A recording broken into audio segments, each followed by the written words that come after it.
Okay, so I'm going to start today's presentation, and I suppose firstly and most importantly I would like to start by thanking Marie and Mary in the All Ireland Institute for Hospice and Palliative Care, and Chris and Rob and colleagues in the Irish Cancer Society for funding this work and funding other programmes of work that Gráinne and I have completed over the last number of years as part of the Trinity Exercise Oncology Research Group, and of course for supporting and facilitating advertising today's webinar, which has attracted a huge volume of participants, and we couldn't have achieved that without your support, so thank you very much.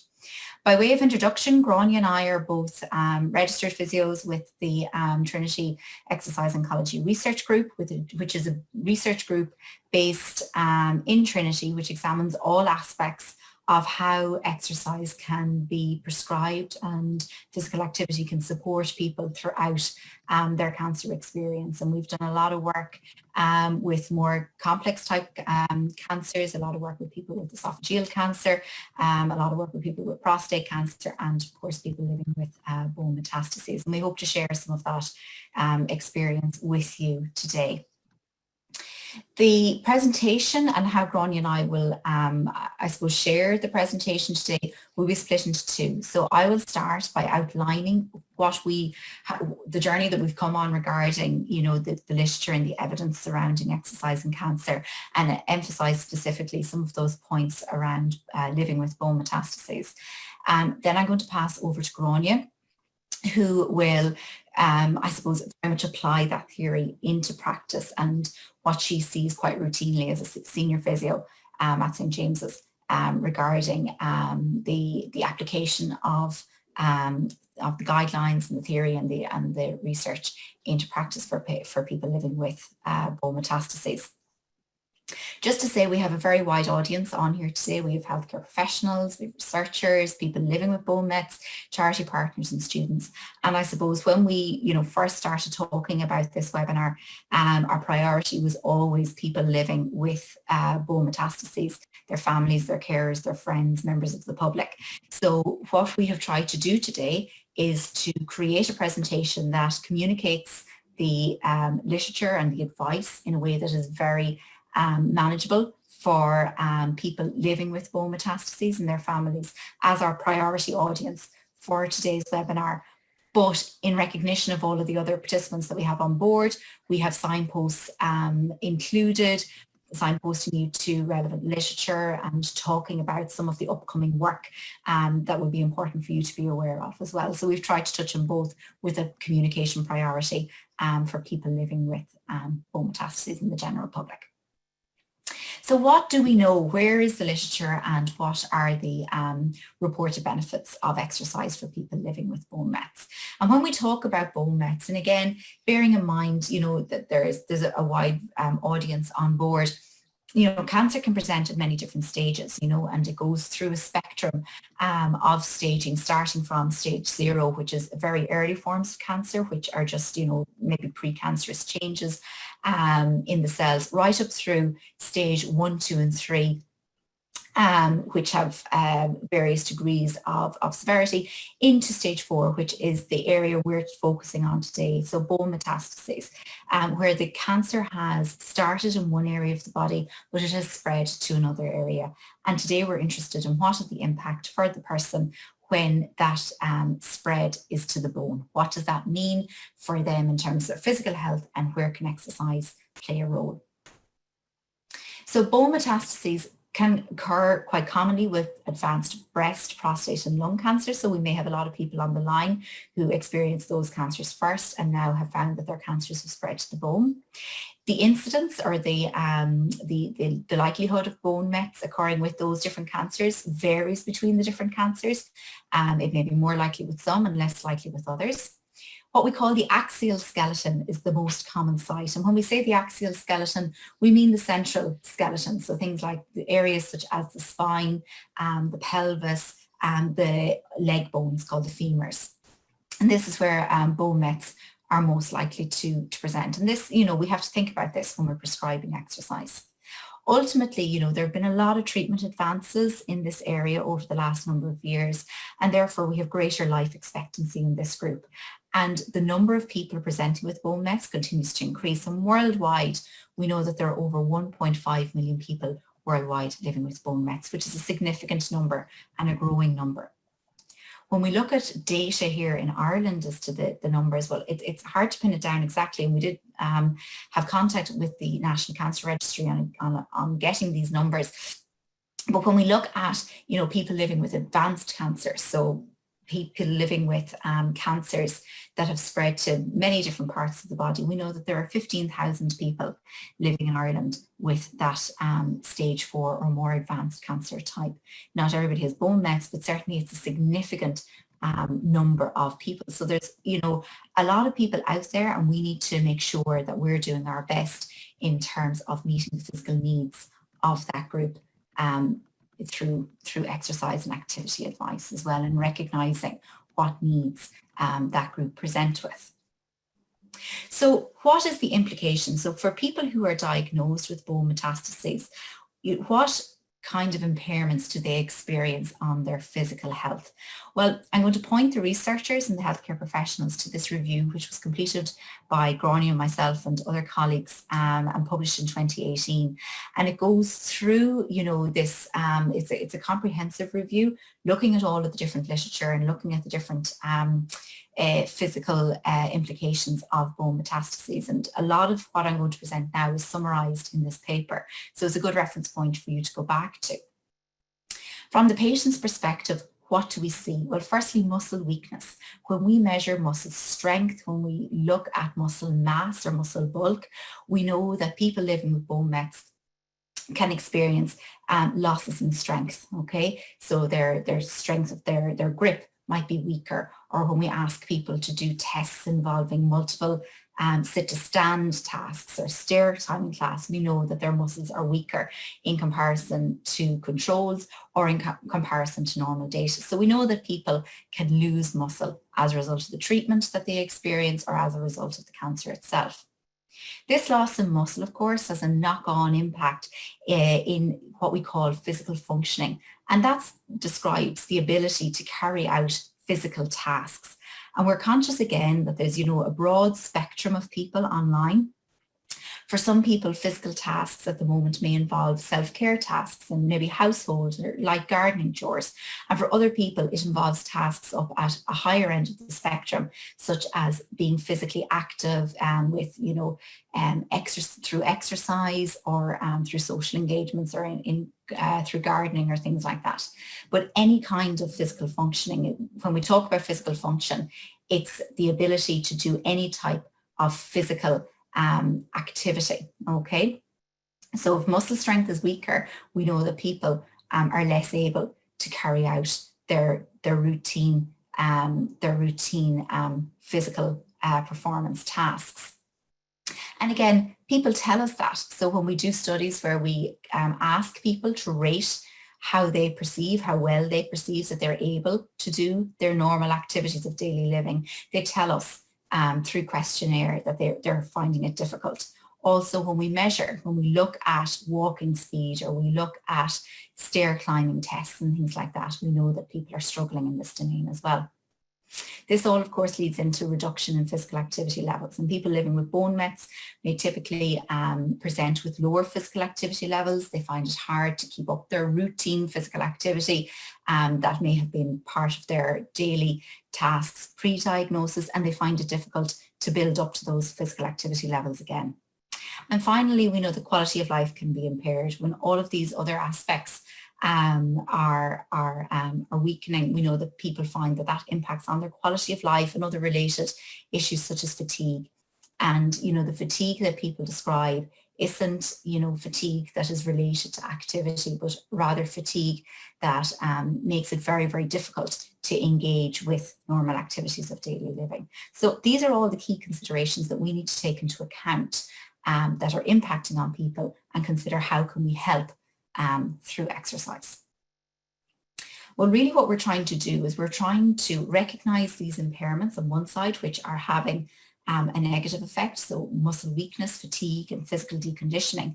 And we know from the general cancer literature, and we know from literature in other chronic diseases, that being physically active can improve some of these conditions. So we want to consider how we can apply that to people living with bone metastases. So what is physical activity and what is exercise? And I suppose it's very important to stop and think here, particularly when we're talking about people living with bone mets. Importantly, physical activity is described as any bodily movement that is produced by the skeletal muscle and results in energy expenditure. So we're talking about physical activity across a broad spectrum. We are not just talking about exercise. So physical activity can be related to how active you are as part of your occupation, how active you are within your transport. Do you use opportunities to walk short distances, or would you always take the car? Do you get involved in any recreational activities that are active? So typically exercise.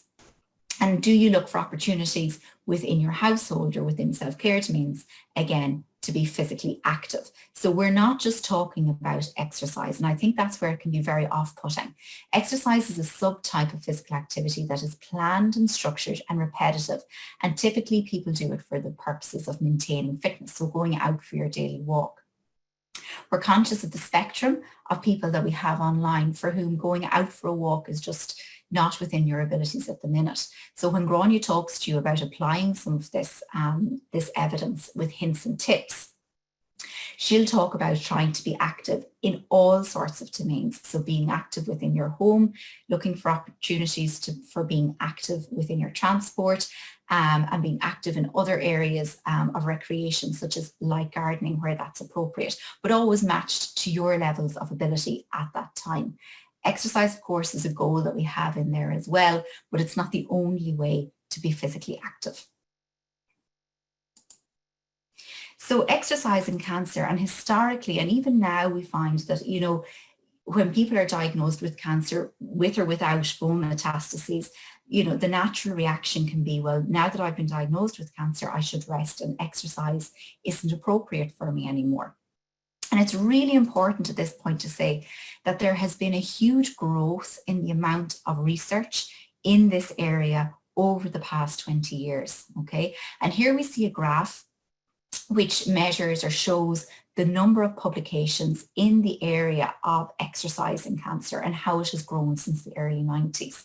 So in the early 90s, we were very cautious. We were, you know, only dipping our toe in the water. But now you can see that there are lots and lots of studies being published every year over the past number of years, looking at various types, various ways of exercising in lots of different cancer groups. So we're learning a lot more about this, okay? And this includes the evidence that is growing for people living with bone metastases as well. So we very much have a changing landscape here, and we're moving away from that message of you must rest when you have cancer. And we really want to, you know, find appropriate ways to enable people to exercise to alleviate some of the issues that they experience. So in 2018, and again, I would encourage health professionals, researchers, students, educators online, you know, to look for a copy of this paper that you see here up in the top right-hand corner. Quite an important paper that was published last year. And it was a paper that was, I suppose, the accumulation of work from multiple world leaders and experts who came together to look at the amount of evidence that we have for physical activity in patients with cancer. And they really scrutinized that evidence using very particular methods to categorize evidence as strong, moderate, or weak regarding the benefit that exercise may play in people with cancer. And they concluded, following this very rigorous process, that there was strong evidence that being physically active and engaging in exercise would lead to improvements in health-related quality of life, wouldn't aggravate symptoms such as lymphedema, could help with fatigue, could help with physical functioning, so improve how people engage in their activities of daily living, and reduce anxiety and depressive symptoms. So that's really powerful. We have strong evidence to make those statements that exercise prescribed at a particular level that Gráinne will speak to you about later can really have a very meaningful impact for people living with cancer in these key areas that we know are quite important and quite common symptoms. Now, for people living with bone mets, particularly, the evidence is that, or the research that we have out there, I suppose at the moment isn't as strong, but is certainly growing in this field. And Gráinne is going to talk to you at the end about an international working group who are working on developing exercise guidelines for people with bone mets and some of their early results. Again, from Gráinne's review that we published in 2018, we looked at, well, what studies are there? What can we say at the moment about exercise and what impact it has on people living with bone mets? And we found that when people engaged in well-controlled and structured exercise programs, that they reported improvements in their exercise behaviour, so their participation in daily exercise, in their aerobic fitness, so how fit their heart and lungs were, in their muscle strength, and we highlighted this as a big issue earlier on in the presentation, in their walking speed. And walking speed is important because it is an indicator of how well you can engage then in other activities of daily living, and an increase in muscle mass or muscle bulk. So all of these things are really important, and we can see here that exercise is addressing and alleviating some of the symptoms that we know are common. Equally, professionally supervised aerobic and resistance. Aerobic exercise is exercise such as walking or cycling, and resistance is strength training. So professionally supervised programs prescribing these kind of exercise to people living with bone mets, they showed a high level of patient tolerance, acceptability and adherence. So when people were brought onto programs and they were appropriately prescribed and supervised exercise, we know that they tolerated those interventions quite well. We also see that they didn't report any adverse events, so there was no major problems. Patients didn't tend to experience problems like with severe muscle soreness or falling or just feeling very unable to participate in inappropriate exercise. And equally, symptoms such as fatigue and bone pain were not aggravated. So again, if something is prescribed properly, we know that it won't exacerbate or make other symptoms that people are worried about any worse. So this is all really important emerging literature in this area. Now, Macmillan, I'm not sure, many of you might be familiar with Macmillan. They're a charity group in the UK, and they have done a huge amount of work to further their physical activity strategy over the last number of years. And one of the pieces of work that they did that Gráinne, my colleague, was involved with was to bring together experts in exercise and physical activity and bone metastases together to create this guidance document for health professionals. And of course, any health professional on the line, I would encourage you to look at this. It's freely accessible and downloadable from their website, and provides a very high quality comprehensive guidance in this area. I suppose some of they make a number of key recommendations, but I suppose some of the key messages that we want to highlight today are that although it is important to minimise the risk of fracture in people with bone metastases, and Gráinne will talk more about what we need to consider regarding bone health and exercise in this group, this should not mean avoiding physical activity. So very clear there that we shouldn't recommend that people avoid activity in this group. Physical activity within the capabilities of that person, wherever they are along that activity spectrum, should be promoted. So that's very important as one key message arising from this report.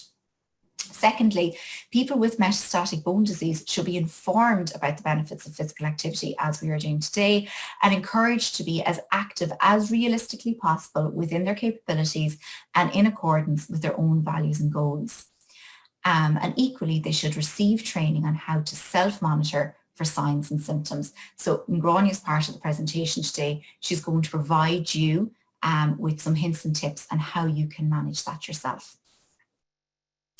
Ultimately, I suppose, and this diagram just, I suppose, brings it all together, what we're trying to achieve today is not, I suppose, send a message out there that everybody should be exercising at a really high level, but rather we want to break a cycle of inactivity at wherever you are along the spectrum of activity, whatever is within your capabilities and whatever is appropriate for you.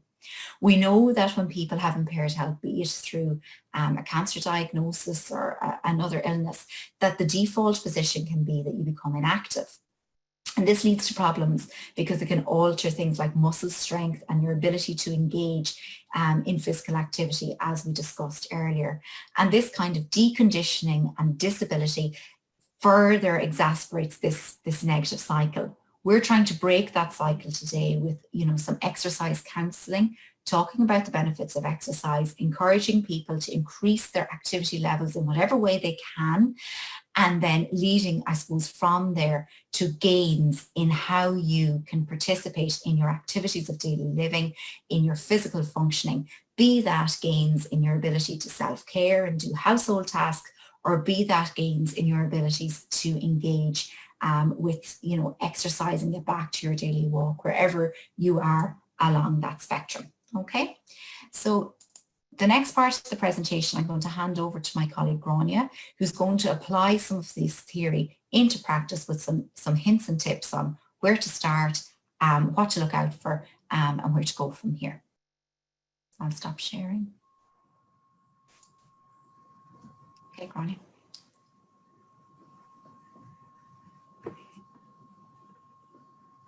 Thanks, Emer. I'll just share this.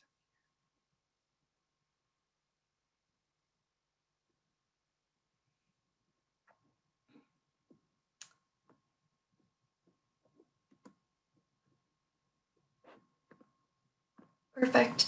So I hope to just build on the information that we've covered already, talking about, okay, we know about some of the benefits and where some of the research is at in terms of exercise or physical activity in bone metastases. But practically, how do we apply that in our day-to-day lives, and how do we integrate that in our day-to-day routines? So we know from the group that looked at all of the exercise information that has come out over the last 10 to 20 years, that there's a lot of benefits to being physically active. And when that group were looking at all of the benefits of physical activity in cancer, they made some recommendations as to what type of exercise and how much exercise anybody with cancer should complete. And what they've said is that anybody with a cancer diagnosis, so that's not specific to, but does include patients with bone metastases, should complete aerobic exercise 3 days per week. And that's the type of exercise where your whole body is moving. So you're up and you're active.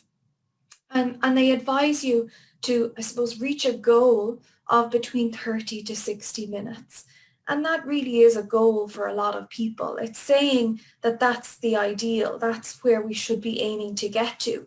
It doesn't mean that there aren't benefits with smaller amounts, but when they look at the evidence, people that reach between 30 to 60 minutes appear to have a very positive reduction in some of those symptoms that Emer discussed earlier. And they also talk about the intensity. So how should you feel when you're exercising? How much should you push yourself? And we'll talk about that in a little bit more detail in the next slide or two. The other type of exercise that they advise is strength exercise, and that's exercise that makes your muscles stronger. So it doesn't necessarily involve your whole body moving. It doesn't mean that you're up and you're about, but it does mean that your muscles become a little bit tired because you're giving them work to do. And that's advised less often, twice per week. And the way that they would phrase it is that you do 2 sets and try to do 8 to 15 repetitions in each of your sets. And we'll talk about that again in a little bit more detail in the next few slides. So they are the physical activity guidelines, or the exercise guidelines in particular, for anybody with a cancer diagnosis. And what I find is that most people will get the benefits or turn to aerobic exercise. So we'll talk about that first. So what they've advised is moderate intensity aerobic exercise. And really what that means is it's an activity where your body is moving, like I said, and this is just some examples. So we know from patients with bone metastases, walking tends to be a very popular and comfortable activity for people to do. But there's others: gardening, hiking, dancing, cycling, active recreation, and swimming. So there are other types of aerobic exercise that you can consider. And we need to, I suppose, see what is the best for you in terms of what your interests are and also what's most comfortable for you. And we'll talk about that again in a minute. And when they say moderate intensity, what do they really mean? So this is exercise that gets you a little bit hot, a little bit sweaty, and a little bit out of breath. So if you went out for a walk and you were using that as your moderate intensity exercise, you'd like to feel that when you come in after your walk, you're a little bit hot. So your body temperature rose a little, you might be a little bit clammy, and that your breathing isn't the same as when you're at rest and when you're walking around the house. And breathing can be a nice way to see what intensity am I exercising at? Am I pushing it too much? So we use something called a Borg scale, and it's listed here on the right-hand side. And what we're trying to be is in that middle zone. So be in that zone where, yes, we're a little bit out of breath, but we're certainly not gasping. We could talk to somebody if they came up beside us. But we do feel that I suppose our breathing has increased a little bit to meet the demands of our body being more active. So those guidelines for exercise for all cancer survivors would say that we should do one of those types of aerobic activity, walking, cycling, swimming, to a moderate intensity. So that's here, a little bit hot, a little bit sweaty, and a little bit out of breath, 3 days a week. And the time that they've given, I suppose 30 to 60 minutes, is a goal. It's something to build up to. Or if you are active, it's to keep in mind that that's really where you're trying to keep your levels of activity 3 days per week. There are other types of exercise, and you know that the guidelines mention strength exercise. So that's exercise that particularly targets your muscles and tries to get your muscles stronger. And that is the type of exercise that people do when they're holding weights, but it doesn't have to be. Any type of activity that gets your muscles that little bit tired, that you feel a bit of fatigue in your muscles, will have a positive effect on strengthening the muscles. And one example given here is to stand out of a chair. And doing that repeatedly and maybe not using your hands as support can be a good exercise to strengthen your legs. The, I suppose, particular consideration we need to give for strength exercise if you do have bone metastases is to make sure that the bones are strong enough for you to undergo strength training.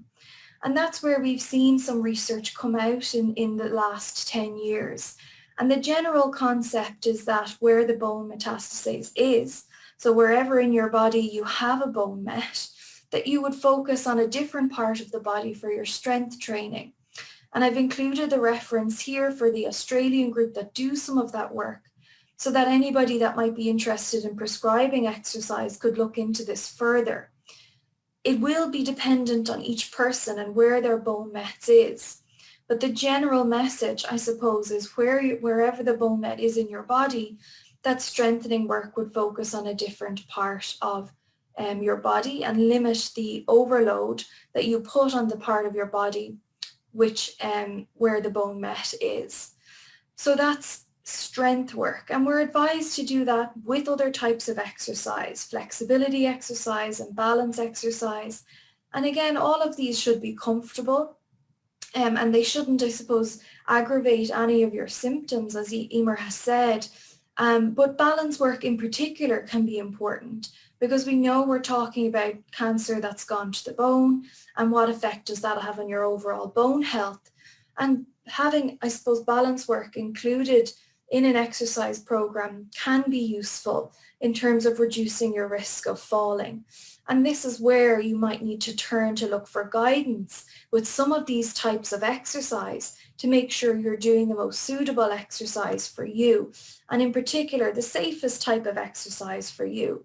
Because while we have these exercise guidelines for cancer survivors, they're not specific to patients with bone metastases. And for anybody with bone mets, we need to make extra considerations to make sure that while we have the basic principles of exercise and what we know will be helpful for anybody recovering from cancer, that we consider all aspects of the patient's care. So one of these things is that we would think about your treatment side effects. So what treatment did you undergo and what are the side effects of those treatments? Because that will help us to gauge how much activity and how much exercise might be suitable for you. And generally this is useful when done when you're talking to an exercise professional, when you're thinking about starting a program. So giving some of this information can help to guide what is the best type of activity that you should be doing. Because if you say something like I had chemotherapy and I'm suffering with any side effects, maybe fatigue, and I'm feeling quite fatigued, they'll be able to incorporate that into the program and give you guidance on how to start and how to gradually improve your activity over time. Similarly, if you've had chemotherapy and have any numbness in your legs or in your arms, you'll be able to consider that when you're thinking about what type of exercise might be best for me. And particularly if you feel that your balance is being affected by your treatments, we might think about what type of activities won't challenge your balance so that you can do them safely and that they, I suppose, won't increase any risk of you falling. So that's one thing that I suppose is a nice conversation to have with someone about exercise if you're thinking about starting a new program.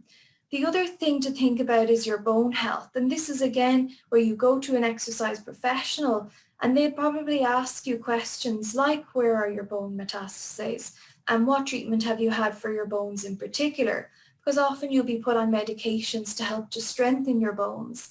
And it's nice to know that from an exercise point of view, if that treatment has already started. Because what we don't want to do here is aggravate any areas of your body where you do have bone mets. And we're getting very good at prescribing exercise that doesn't aggravate any of those side effects and doesn't aggravate your bone health.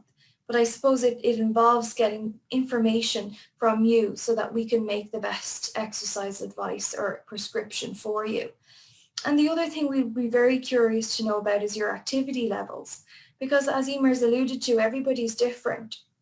And your activity levels, maybe before you started your cancer treatment or started finding out about your any treatments you were going to undergo for your bone mets, that'll have an impact on your activity levels potentially after. That some people will want to be active around their house and some people will want to do competitive activity and get back to very high levels of maybe exercise and competitive exercise. And we want to know that to see what is our goal here. And then we'll consider that with your treatment side effects and your bone health to see how we can create a program to get you to that activity level. So comfort is key, and that's something to stress when we're talking about anybody with bone metastases becoming active. And certainly if you haven't been active for a certain amount of time, or maybe you weren't active in the past, it's not unusual to get some soreness when you start to do activity. It's not unusual, and it doesn't always signal that there's something wrong. If your muscles aren't used to doing particular activities, they can be adapting to new activity patterns and new movements. And those muscles can be sore, as anybody's would be if they start to be physically active. What we want to do is see, is there any soreness that's tipping into severe discomfort or even pain? Because pain is something that we pay attention to with anybody, but in particular someone with bone metastases. So if you're being active, hopefully everything will be comfortable for you. And that's certainly the advice we would give. Comfort is key, and any activity that you do, whether that's a flight of stairs or a walk around the block or a 30-minute cycle, it should be comfortable for you, and you should feel after it that your body's able to recover easily. If there's a new pain, it's something that we want to investigate. We want to see, is there an association between that pain and the activity that you did? That's the big question. And in particular, what we're talking about when we talk about pain is pain that I suppose worsens over time, pain that's there at night time, pain that doesn't go away. And that can be a sign that maybe the body is reacting to the activity, and we need to investigate it further. So you remember when Emer talked about the guidelines that came out from Macmillan, they were really encouraging everyone to be really active, but they were also saying, but there's specific signs that you should look out for. That might mean that you need to go back to your exercise professional or back to your healthcare professional and see, is this my body reacting to exercise in a normal way? Or is this my body telling me that actually we need to do more, we need to have a closer look at what's going on? So again, I would say that comfort is key. There may be some soreness, but we don't subscribe to the train of thought of no pain, no gain. All of these activities should be very comfortable for you.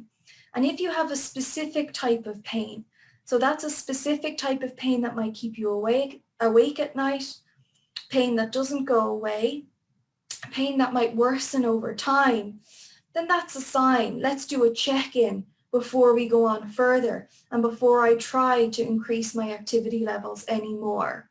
And that's really important. And I suppose how we've learned a lot of this is by bringing people through exercise programs ourselves. So we have trials where people with bone mets come in and exercise with us.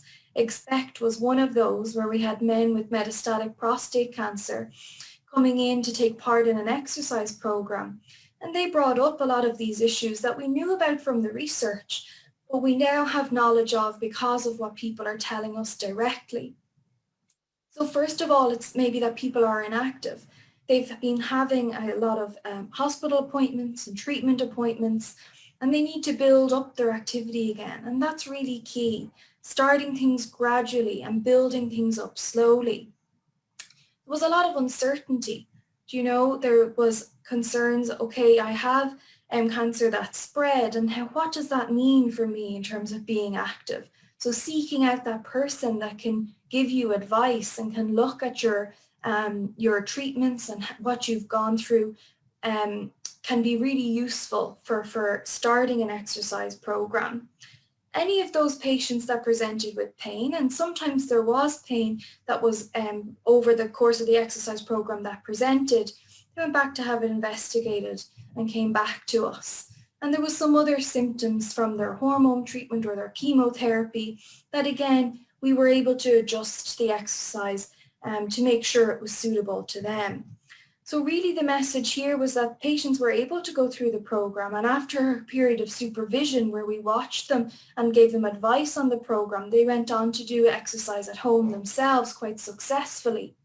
But that it was not one size fits all, and that people need to try and reach out to someone who could help them with the best exercise for them and adjust it then to how they're feeling day to day. We've seen more work in this area across the world, and we have now an international bone metastases exercise working group. And what their, I suppose, initial guidance that has come out points to is some of the topics we've discussed already. And that kind of includes medical guidance. So emerging, this is only, I suppose, emerging, and we'll get more guidance from this working group in the future. But at the moment, they're saying it is important to talk to someone who can give you medical guidance before you start a program. And what they mean by medical guidance is to give you that information about your bone scan. So where are your mets, and how, I suppose, exercise can be prescribed safely to you with that in mind, with the bone information on your bone mets in mind. They're talking about where you should go for that advice. And they've found by asking people and by looking internationally that patients most often will go to their medical oncologist or radiation oncologist. So that would be a good point of contact. That would be who would have some of this advice that people are going to be looking for when you start talking about exercise. And then the people that are prescribing your exercise to you will use that information on your bone metastases to inform the exercise program that they give you and make sure, I suppose, it's the safest and most suitable exercise program for you. And this group will come out with more guidance. So this is the beginning. This is the first part in terms of talking to everyone and getting the conversation going. Because at the moment, you know, we do need more people to, I suppose, recognize that this is an area where patients are looking for information. And this is maybe where we would start, by trying to get the right information from the medical professionals to exercise professionals who can help to try and give exercise and physical activity advice. So for anyone who's looking to be active themselves with bone metastases, if you're not active already, and if this is something that you want to start, is to try and incorporate more activity into your day-to-day routines, the first message really is just to start to move more, and that's embraced by cancer charities widely, and Macmillan would embrace that too, and that can be breaking up your inactivity during the day. So it doesn't need to be a huge undertaking of exercise or activity that you've never done before, but it can mean that if you're at home and sitting for long periods, or you spend a lot of time indoors in one position, that you start to break that up with regular breaks, regular movement around the house, regular activity where you maybe do a flight of stairs or walk through your front garden and back again, and that your activity starts there. And that can be a really good place to start. Also, what can be nice when you're starting this and doing things gradually is to make a goal and to try and think, what do I want to have done at the end of this week, and what activity would I like to do daily this week? And a goal can help to focus and set your mind on where you are, I suppose, aiming to be week to week. You are advised to do exercises that you like, and key, as I've already mentioned, is exercise that's comfortable for you. Exercise that you can do, and you can do repeatedly throughout the week to get the benefits, I suppose, of moving more. Picking a suitable time and place and exercising with others are always nice motivational tools to help you get active. And also, we've mentioned building up the amount of time you're spending being active. Like I said, if you're not active already, anything is good. So you can start from any point and try to build 10, 15, 20 minutes. If you're already very active, it can be trying to build up to that top goal of 60 minutes that was set out in the guidelines. But again, comfort is key, and only doing things gradually so that you give yourself regularly a day or two to see how your body reacted before you go on to add time or add time to the activity that you are doing. And it can be nice to keep track of what you're doing, to keep a diary or a pedometer so that you have a kind of a gauge on what amount of activity that you are doing. The overall message, I suppose, is to avoid inactivity, and that some exercise is better than none and more is better than some. And we know that now because we do see that all types of activity are important, and in particular to anyone who's had a cancer diagnosis. Physical activity is considered safe for patients with bone metastases, and that's an important point to say, because I suppose we're building on that now and trying to be more specific in our prescription. And we know that an assessment, so talking to an exercise professional, can be very helpful to determine what exercise is best for you, particularly if you're physically active and want a more structured exercise program. They may be able to give you that more specific advice. Any new pain should be flagged with your medical team. You should be following up if you have a new pain, just to make sure that it's dealt with, and that, I suppose, being inactive is really the first step, is to try and target that and build up your activity as much as is comfortable for you. Like we said, we're trying to signpost here as to what other information can be useful. There is a lot of information, I suppose, emerging on cancer and exercise online. It's more difficult, I suppose, to get information on exercise and advanced cancer, but the one group, the Oncology, Nutrition and Exercise group from Penn State, do have a section particularly on advanced cancer. So if you were looking for more advice online, that could be a nice place to go. And they've got some suggested exercises and some videos that may be helpful if you're trying to incorporate more activity into your daily routine. Our group in Trinity is also, I suppose, a point of contact. You can check our webpage if you're curious about our research and what studies that we're running. Our email address is available here if you needed to get in touch.